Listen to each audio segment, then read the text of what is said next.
Gereja Al-Qulais. Assalamualaikum warahmatullahi wabarakatuh. Alhamdulillah, salatu wassalamu ala rasulillah wa ala alihi wa sahbihi wa man tabi'ahum bi ihsanin ila yaumiddin, amma ba'd. Son'a adalah salah satu kota tertua di dunia yang dihuni manusia yang berada di Yaman. Menurut UNESCO, Son'a telah dihuni peradaban manusia lebih dari 2500 tahun lamanya. Allahu Akbar,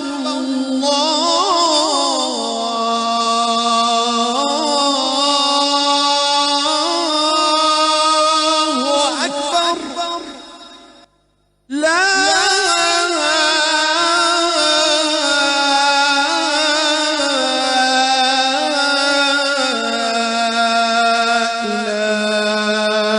illallah.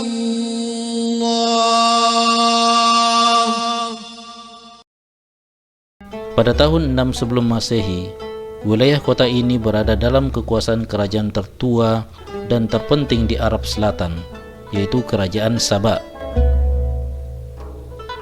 Di awal abad ke-6, kota itu sempat menjadi ibu kota Kerajaan Himyar, ketika Raja Dzunwas, Raja Himyar terakhir, menjadi penguasa di wilayah tersebut. Sebagai salah satu kota tertua dalam peradaban manusia, kota Son'a mewarisi sederet arsitektur kuno yang luar biasa. UNESCO menyebut peninggalan itu sebagai permata. Lembaga PBB itu pun mendaulat kota Son'a sebagai kota warisan dunia pada tahun 1986.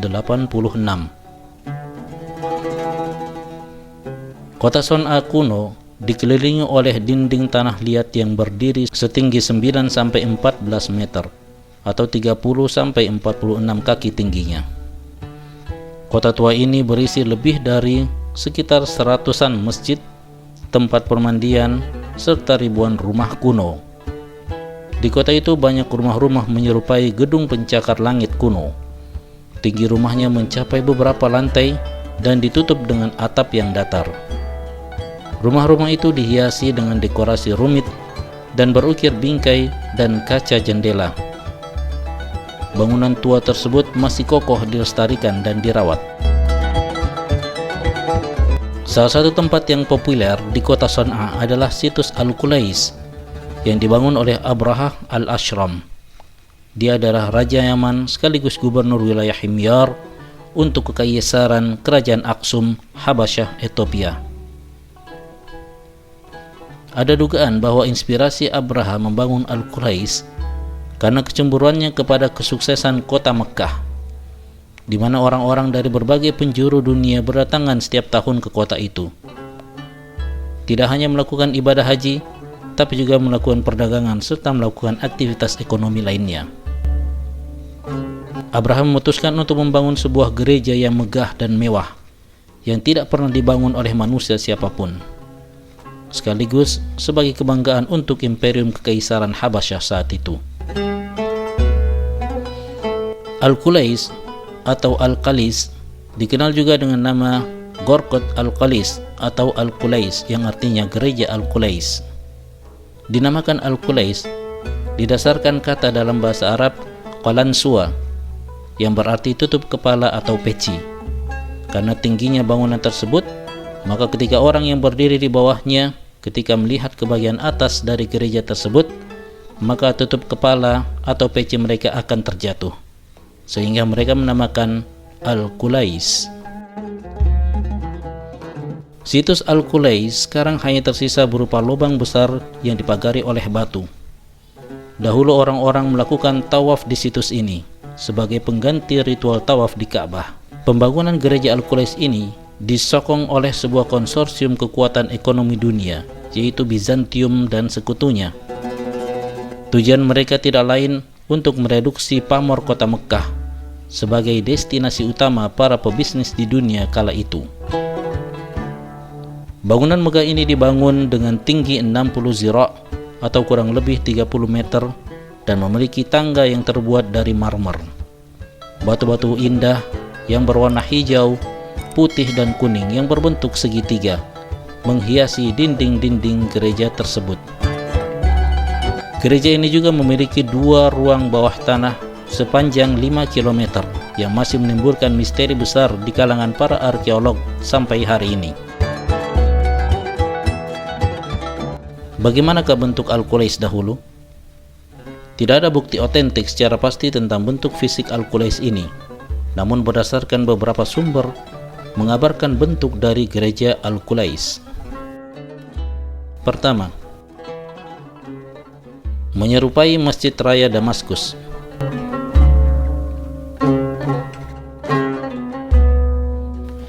Imam At-Tabrani dalam kitab beliau Tarikh Ar-Rusul wal Muluk jilid 5 halaman 220 sampai 221, beliau mengatakan bahwa arsitektur dan dekorasi gereja inilah yang kelak menginspirasi Al-Walid I, yaitu khalifah ke-6 dari Bani Umayyah.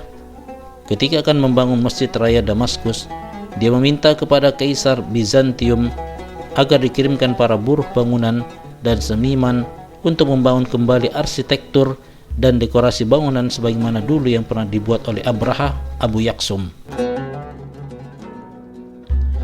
Masjid Agung Umayyah berlokasi di kota lama Damaskus, Suriah.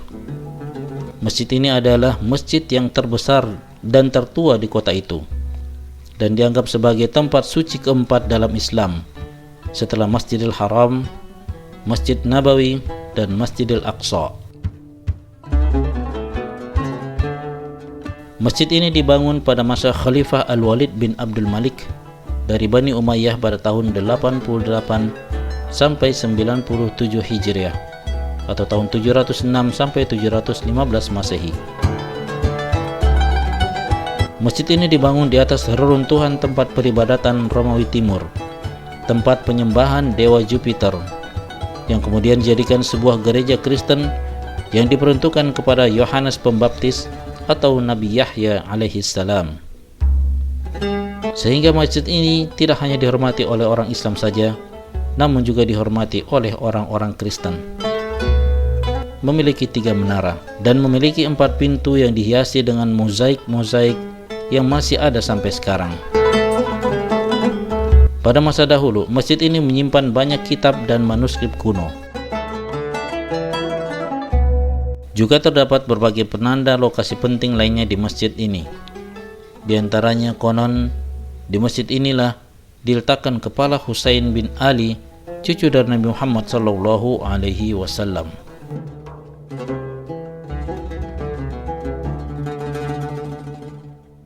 Dan juga terdapat makam Salahuddin yang berada di sebuah taman kecil di sisi utara masjid.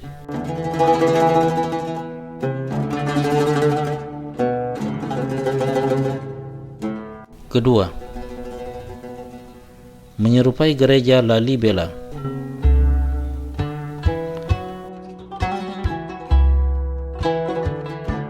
Situs Al-Qulais sekarang hanya tersisa berupa lubang besar yang dipagari oleh batu. Dahulu bangunan ini berdiri setinggi kurang lebih 5 meter. Pintu-pintunya dihiasi emas dan perak yang dibangun oleh Abraha yang berasal dari Ethiopia.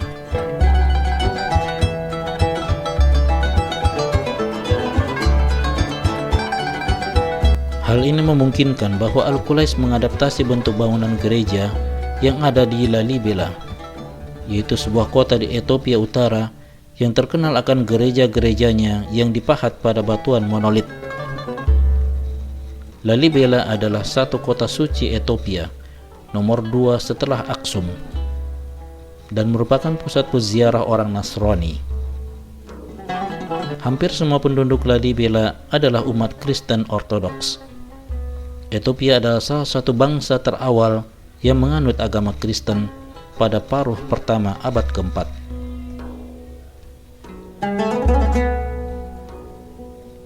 Kota kecil ini terkenal di seluruh dunia akan gereja-gerejanya yang dipahat dari dalam bumi, dari batu cadas utuh, yang memainkan peranan penting dalam sejarah arsitektur pahat pada batu cadas. Sekalipun penanggalan dari gereja-gereja ini belum ditetapkan secara pasti, sebagian besar diduga didirikan pada masa pemerintahan Lalibela, yaitu pada abad ke-12 dan ke-13. UNESCO mengidentifikasi ada setidaknya 11 gereja batu di Lalibela, Ethiopia. Ketiga, menyerupai gereja kota Zofar. Dalam sebuah artikel Manar Al-Yaman, terbitan tanggal 5 Maret 2013, disebutkan bahwa ada kemungkinan kuat bahwa metode pembangunan Al-Qulais berasal dari metode pembangunan gereja kota Zofar yang dibangun oleh orang-orang Ethiopia setelah pengambil alihan mereka terhadap kota Zofar dari Raja Himyar Zu-Nuwas. Ronald Leacock menggambarkan bahwa gereja Al-Qulais tersebut dikelilingi oleh ruang yang luas untuk berjalan kaki. Pintu masuk gereja didirikan di sisi barat dan diakses dengan menaiki tangga yang curam yang terbuat dari marmer. Seluruh bangunan dibangun di atas ketinggian lebih dari 5 meter dan pintunya dicat dengan warna emas dan perak. Di dalam bangunan terdapat 3 buah ruangan yang besar yang berukuran panjang kira-kira 50 meter dan lebarnya 20 meter.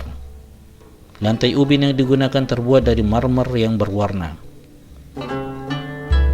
Konstruksi kuda-kuda bangunan dan susunan rangka batang yang berfungsi untuk mendukung beban di atasnya bertumpu pada tiang-tiang kayu yang dihiasi dengan lukisan dan paku-paku emas dan perak. Bagian langit-langit bangunan berbentuk melengkung dengan ukuran 12 meter.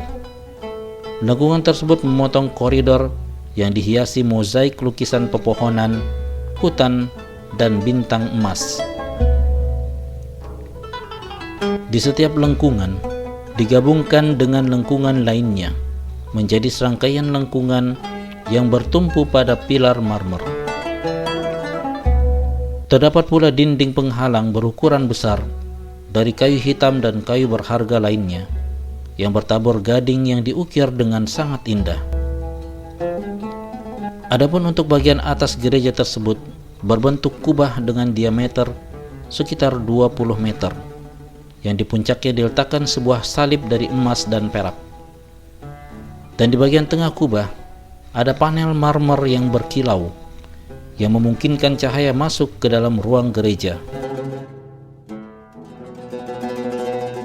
Di bagian depan dari Al-Qulais terdapat struktur altar suci dengan pintu berlapis emas dan bertahtakan batu mulia. Dan di bagian tengah bangunan terdapat panel salib emas bertabur permata dengan berbagai ukiran berbentuk bunga yang akan membuat setiap orang yang mengunjungi Al-Qulais ini akan terkagum-kagum melihatnya.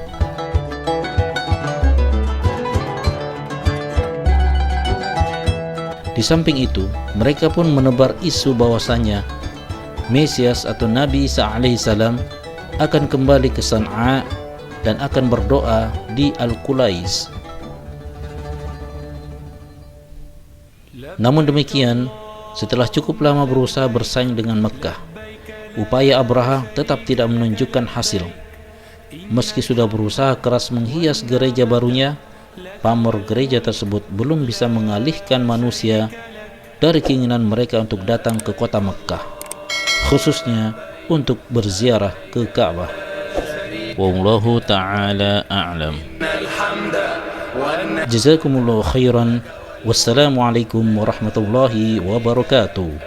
لبيك اللهم لبيك لبيك لا شريك لك لبيك إن الحمد والنعمة لك والملك لا شريك لك